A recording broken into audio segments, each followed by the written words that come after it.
Hindiya iyo Pakistan dagaal aan dhamaanin laba dal oo daris ah laakiin taariikh mugdi iyo madmadow badan leh ay dhex taalo markii calanka Britishka laga rogay Hindiya sanadii 1947 ma ahayd xorriyad bas waxay ahayd horudhac dagaal laba dal laba diin iyo hal dhul oo lagu muransan yahay waa Kashmir dadka Kashmir waxa ay noqdeen kuwa la ilaaway waxa ayna dhexda u galeen laba xoog oo dagaal aad u baan oo ka dhaxeeya waxa lagu muransan yahay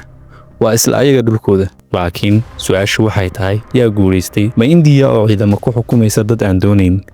Pakistan oo aan warigood difaacin dadkii u baahnaa taageero mooyee haddaba soo dhawaada saaxiibayaal muuqaalkiina maanta ayaynu uga hadli doonaa mowduucan min bilow ilaa dhamaad haddaba haddii ay tahay markaadii kugu horreeyay fadlan in lagu soo biir oo ka mid noqo asxaabta nagu xiran si aysan kuu dhaafin barnaamijyada aan halkan ku soo baahin dagaalka u dhaxeeya Hindiya iyo Pakistan waxa uu salka ku hayaa muran dhuleed gaar ahaan gobolka Kashmir waxaana jira dhowr arrimood oo muhiim ah oo sababay khilaafka ugu horreyntii waxaa ka mid ah kala go'ah labada wadan haysashada hubka nukliyeerka iyo arrimo kale oo badan taariikhda kala go'ah ee labada wadan sanadii 1947 waxaa samaysmay laba wadan Hindiya oo u badnayd Hindus iyo Pakistan oo ay muslimiintu u badnaayeen laakiin wali waxaa soo haray gobollo kale oo madax bannaan sida Kashmir oo ayaguna ahaayeen dad u badan muslimiin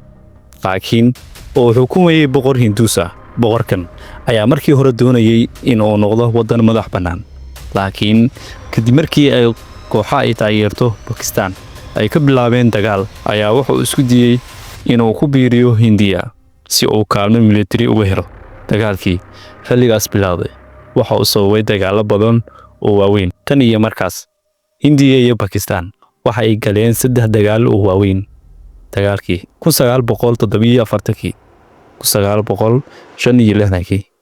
iyo 1999 kuwaas oo intooda badan la xiriiray Kashmir dhinaca kale sanadii 2019 Hindiya waxa ay meesha ka saartay qodobkii 370 ee dastuurka kaas oo Kashmir siinayay madax bannaani gooni ah labada dal waa awood nuclear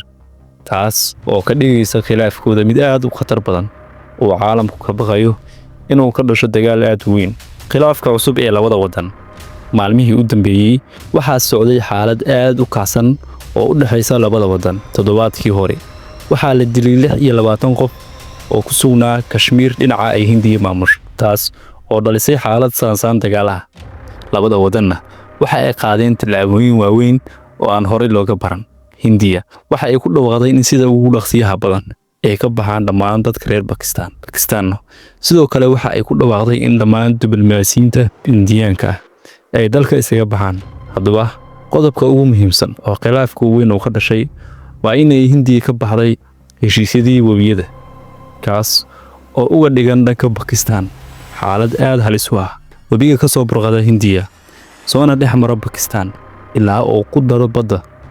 wabigan ayaa uga dhigan Pakistan il dhaqaale oo aad u khatar badan haddii xaggeeda laga soo maro waxaana ku tiirsan malaayiin Pakistaaniyiin ah sidaas awgeed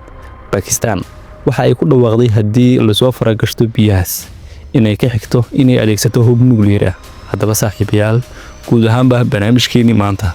halkaas ayaynu ku simeynaa السلام عليكم ورحمة الله.